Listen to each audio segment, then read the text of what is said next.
Esteemed audience, thank you for tuning in to watch yet another amazing episode of the Great Debaters Contest. This is the semi-final Nairobi region. I am your host, Chris Boru. And I am Esperancia Kapanga. In today's debate, the determining motion is refugees should be integrated as equal citizens of their host countries. Proposing this motion, we have California Secondary School. And opposing the motion are the gentlemen from Sunshine Secondary School. Proposer number 1, you have 3 minutes. The history of evolution of human beings has taught us that humanity trumps all. Civilization is born out of integration, and fear is never the best in companion in judgment. Having so in mind, proposing this motion is Faiza Abdiwali Ahmed, representing California Secondary School. Refugees should be integrated as equal citizens in their host countries. To begin with the definition, who is a refugee? A refugee is a person who has been forced to run out of their country due to escape of war or national disasters or dangers. Integrate, bring two people or organizations together to combine a whole. Citizens are legally recognized inhabitants of a country. Host country and nation which representations of another state are present because of government invitations or national agreement. In addition to that, refugees fill gap in the job market. Refugees will help to fill gap in the job market which the local citizens may not be able or willingly to do. Such jobs such as laborers, house workers, or even electricians. In the USA, Mexicans go there and help them. They help them to do what? They help them to do such works. In Germany, yes, they have a lot of industry, but what they lack is the youth. They have a low youth. So refugees go there and work there as laborers, hence increasing the production. Moreover, refugees are economically active because they set up businesses that add value to the economy and create employment opportunities. This brings a lot of benefit. First of all, to the government.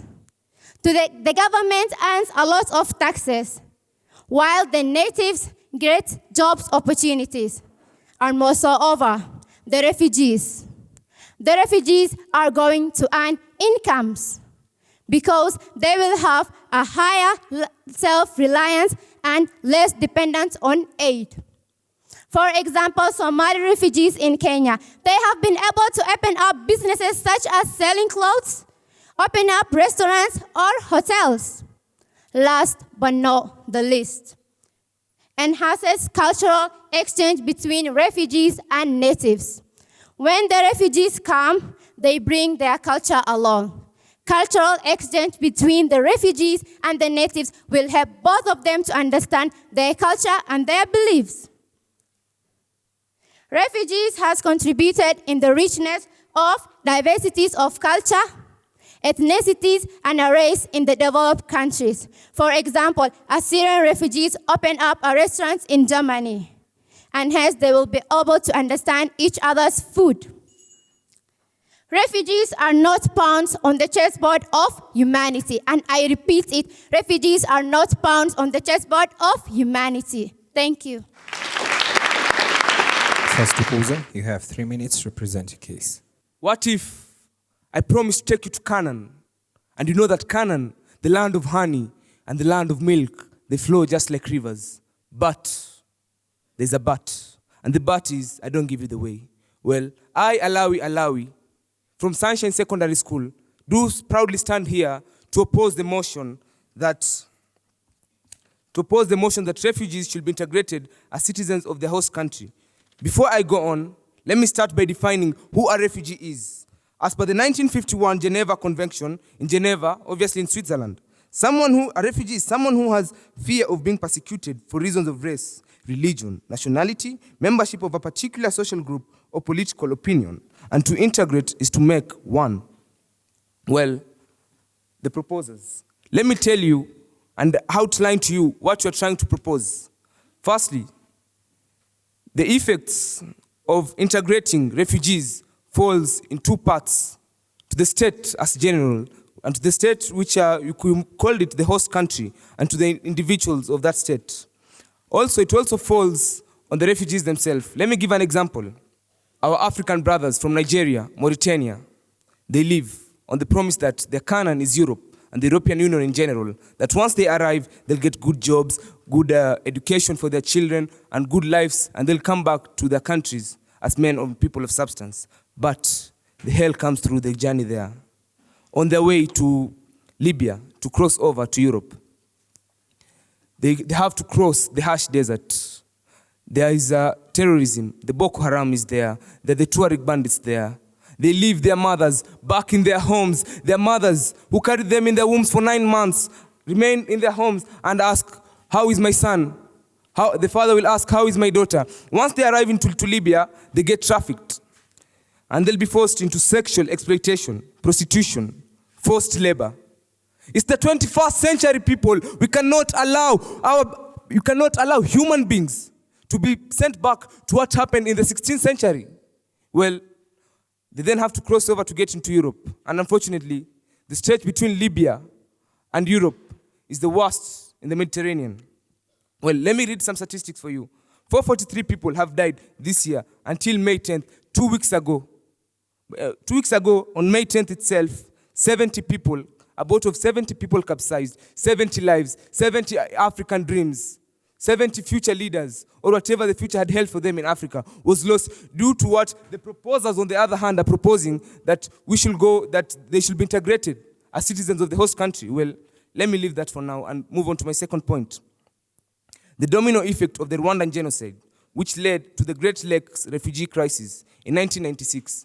Let me give you a very brief history lesson of Rwanda. Rwanda had a genocide which forced 800,000 people to migrate into neighboring Congo. And once they arrived, the Hutu rebels hid in camps and started a war to displace the Bamulenge tribe, so as to make space for them. This ended up in the Congo War, the first Congo War, which is termed as the African World War. It led to the death of 5.4 million lives, 100 deaths per month. That is the price of integrating refugees as citizens of a host country. Thank you. Second proposal, you have 3 minutes for cross-examination. No one leaves home unless home is the mouth of a shark. Standing in front of you is Muhsin Shafi from California Secondary School, ready and only willing to propose the motion that spells refugees should be integrated as equal citizens of their host countries. Now, to my worthy opponent. He used, and I'm going to quote his words, he said, they migrate to Europe through the border. The term is migrate. He even didn't understand the terms of the motion, leave alone the logical part of the motion, because the motion says refugees are not immigrants, and that's what makes the difference. Now, he also mentioned civil wars. I mean wars, because when those refugees go to the other country, they cause conflicts. Now, should we even blame refugees for the problem of insecurity? Now, according to the United Nations Refugee Agency, it says that 95% of the refugees are considered to be safe from criminal activities. Only 5% are considered to be involved in criminal activities. Why can't we give the majority a chance to shine and prove themselves? Give them a chance and they will shine. Give them an opportunity and they are going to produce. Sadiq Khan, as I speak, is the mayor of London, serving United Kingdom. He is a refugee from Pakistan. Now, since he has been given an opportunity to become a citizen of the United Kingdom, now he is serving the whole nation. He is a leader. He is effective to the society. Now, also, Ilhan Omar, a Somali refugee from Dadaab here in Kenya, is now even serving the mighty United States of America in the Congress, simply because she has been given an opportunity to do so. Another one is Rashida Talib, a refugee, a daughter of 2 refugees from Palestine, is also in the Congress of the United States of America. Once you give those people an opportunity to prove themselves, they are going to shine. They are going to become productive to the society. Now, ladies and gentlemen, the former USA president once said, our journey is not complete until we find a better way to welcome the striving, hopeful refugees who see our country as a land of opportunity. You need to remember something and have in mind. Every person in the world, born bright. However, stupidity is a person's choice. Let us give those people an opportunity to prove themselves. Thank you. Second, Oza, you have 3 minutes for cross-examination. They scared, it's bad. Ebola's gonna kill us all dead. They mad. How this happen? Gotta make sure nobody else gets it. Carlton Jerry opposing. If you have watched 1,000 Ways to Die, well, the 1,001th way to die would be integrating refugees into as citizens of their host countries. I was speaking about Ebola.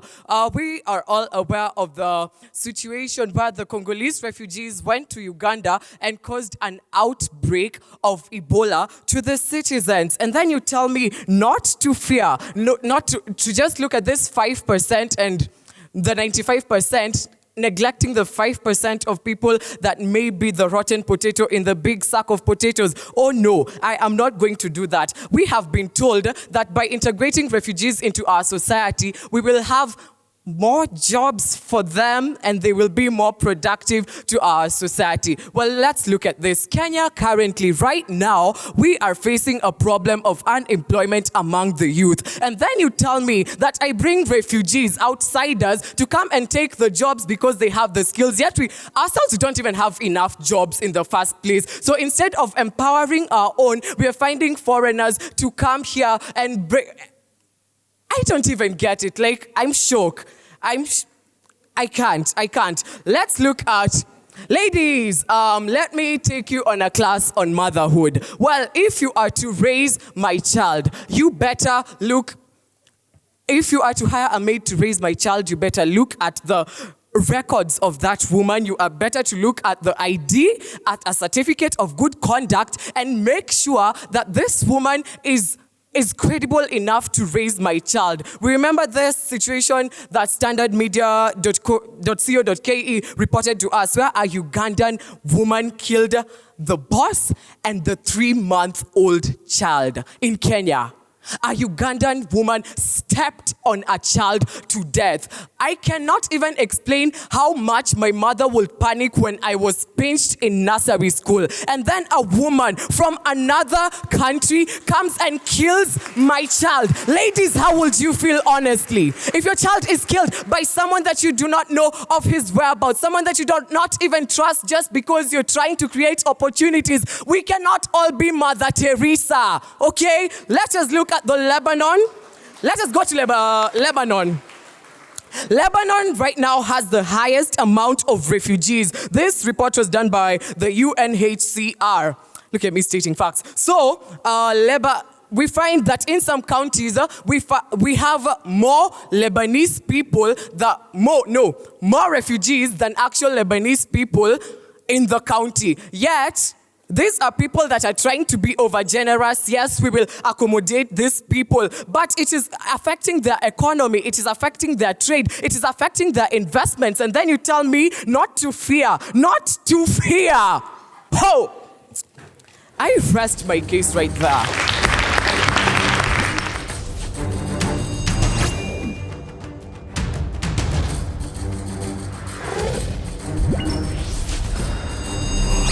The proposers have been asked, won't cultural integration between the citizens of the host countries and the refugees eventually lead to strife in regards to different opinions?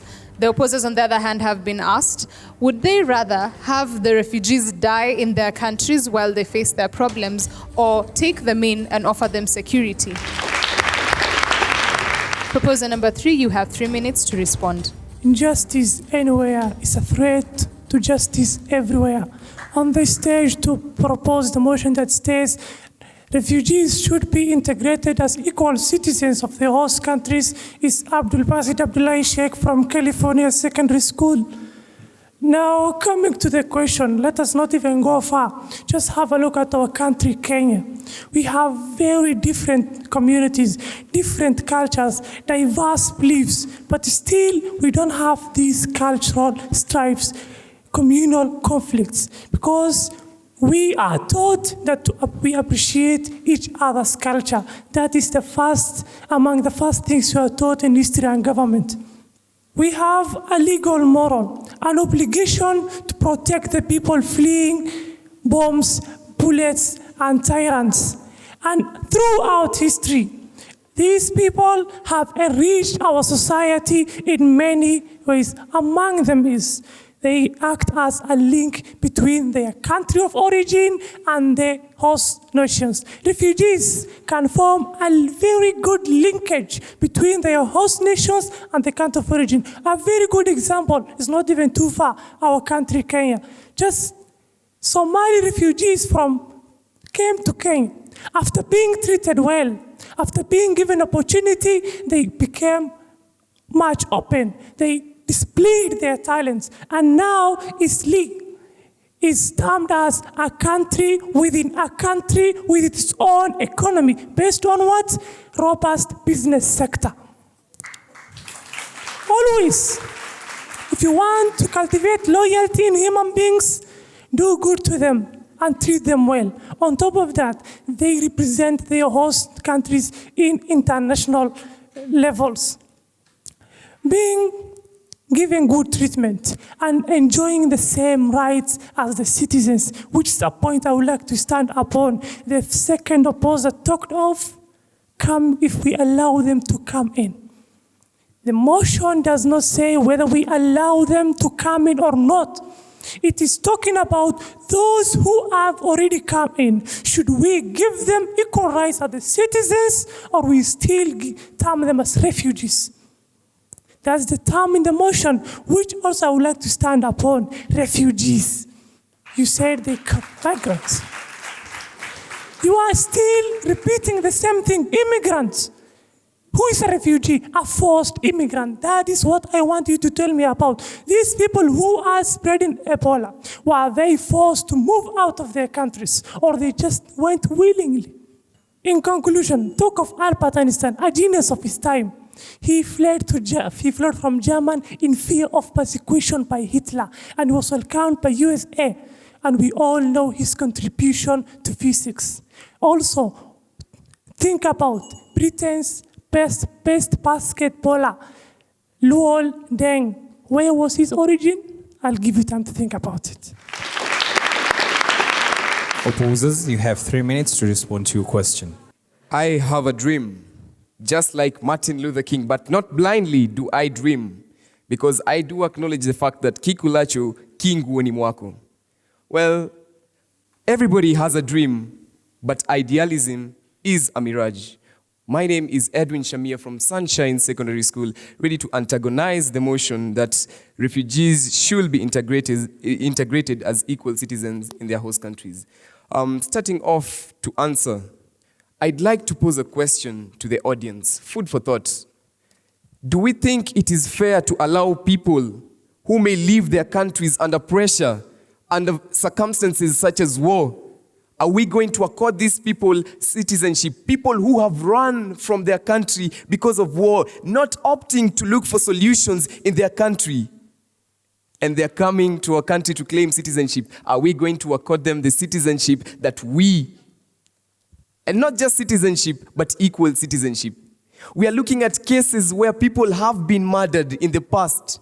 Are we going to accord these people citizenship, and not just citizenship, but equal citizenship to ourselves? Ladies and gentlemen, I love refugees. I can tell you, I have friends who are refugees from Somalia back at home. But ladies and gentlemen, I love my nation and I love the truth. Well, we are simply not against refugees. We just need a limitation to refugees. Are we going to give jurisdiction, not jurisdiction, are we going to give legislation and say that it is correct for anybody? We ought to note that insecurities in other countries have been key to why the US and German have not increased the resettlement of refugees. In fact, US has reduced the rate of resettling refugees. US actually, in the past, US has been receiving 3 to 4 million refugees yearly, but for the past 2 years, 33,000 refugees have been allowed into US. This is according to New York Post.com. Well, you may ask why. And I'll tell you simply, there has been an increase in terrorist attacks. There have been 11 terrorist attacks in the US, and this is key to why we want to limit. We don't want to say that, no, they should not come, but we want to limit. We want to give a jurisdiction between our citizens who we faithfully trust in and the people who are from outside, who we don't know about. We have no records about them. Are we going to trust them with the citizenship, not just citizenship, but equal citizenship that you have, that I have? I believe, ladies and gentlemen, we need to reconsider our thoughts. We must not forget the Westgate incident, which was termed by thedailynation.com and mainly highlighted Dadaab as a center of breeding such attacks. Ladies and gentlemen, we must not turn a blind eye and therefore ignoring SDG number 8 and SDG number 16. We wouldn't have attained SDG number 16 if we don't consider the insecurity that is posing to the country. Food for thought. Thank you very much.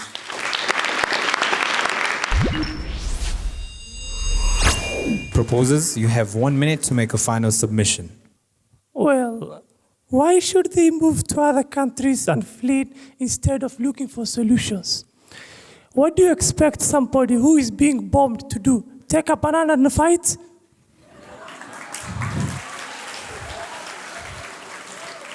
Now again, Canada is a very good example. It is an immigrant country, including refugees, and its economy is not declining. In fact, it's increasing by more than 2% annually. You ask, why should we allow them? Because they will cause security threat, they will be terrorists. No, we don't just allow them. There is vetting carried out, there is background check carried out before they are allowed. Now, you need to understand one thing. Refugees are mothers, fathers, brothers, sisters, children with hopes and ambition like the rest of us. They are human like us, except that a twist of fate has bound them on a global crisis. Your enemy is not the refugee. Your enemy is who made him a refugee. Thank you.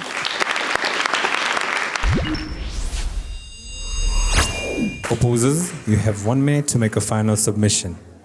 I have hopes and dreams too, but I do not expect them to be handed by me.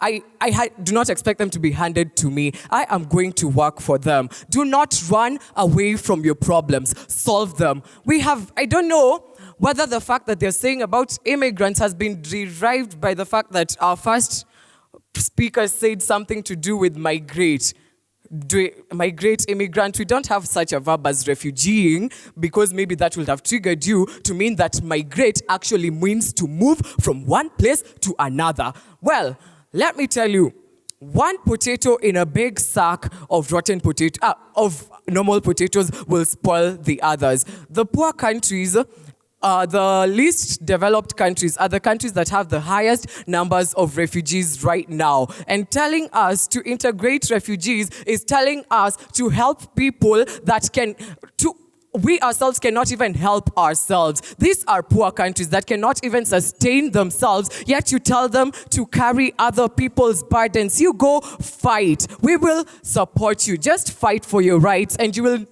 will feel the happiness once you've earned it. Thank you.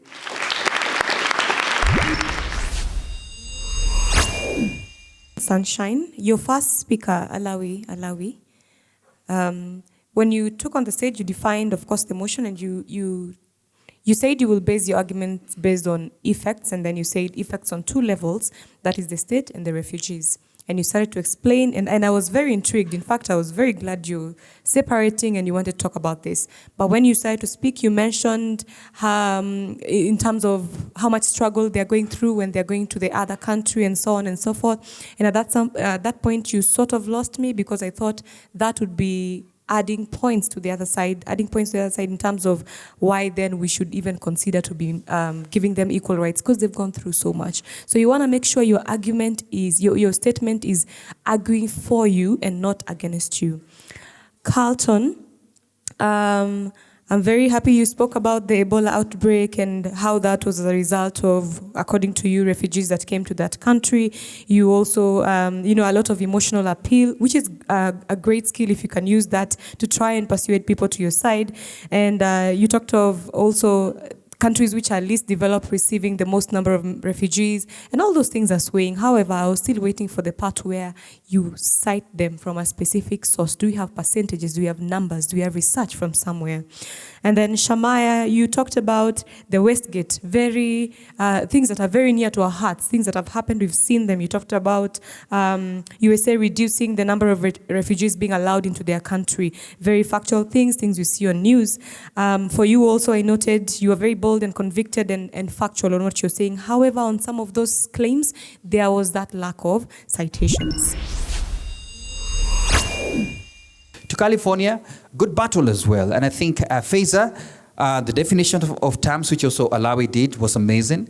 Then you give examples. For example, you said that there would be a boost of the economy. Nonetheless, you notice what Abdul came and did. Came and said the same point about the boost of the economy, then gives an example and says, like, for example, Kenya. Look at Eastleigh. And then he gives the facts that it's even referred to, I think, a city within a city, is it a country within a country, something like that, is it? Now, that is a better way of arguing, and I think you can borrow a lot from your colleague as well, so that at least you can end your submissions with validated facts that we can see, okay? So, yes, the points are well, but they could have been better completed, and that applies as well to the cultural exchange and all that. Shafi, good cross-examination, but I've seen a greater Shafi before, though, I must say that. You give examples like 95% of refugees are safe. What is your source, okay? Remember, when you're at the first semifinals, the level of judging is also higher. We are checking on every fact because we want to see the best out of the best. Good examples, though, Shafi, that was commendable. Let me just point out, the Congress person you talked about, I just checked it out in a minute, is called Ihan Omar. And she left Somali fleeing war, and now is a congresswoman. If you said such facts, honestly, you would have gotten even a bonus mark out of it. Don't just say, for example, there's a congresswoman in America. Now, who is that? And yet these things are there, okay? So go straight on, get the person, give the fact, and even give the source. For Abdul, I just wrote one thing. Well done. I think I didn't have anything off for you. And that was a good ending as well from your end. All the best to both teams. It was a good debate. In this semi-final debate, shall I start with Sunshine Secondary School? The judges awarded you 72.1%. Let's appreciate them. California Secondary School. The judges awarded you 73.7%, making you the winners of this debate. Congratulations to both teams for giving us a good show and a good debate. I guess what I've taken from California today is no one leaves home unless home is the mouth of a shark. That is indeed profound. Please keep this conversation going across all our social media platforms. The hashtag is GDC for SDGs. We appreciate you, our viewer. Thank you to all participating schools. I have been your host, Esperancia Kapanga. And I am Chris Boru.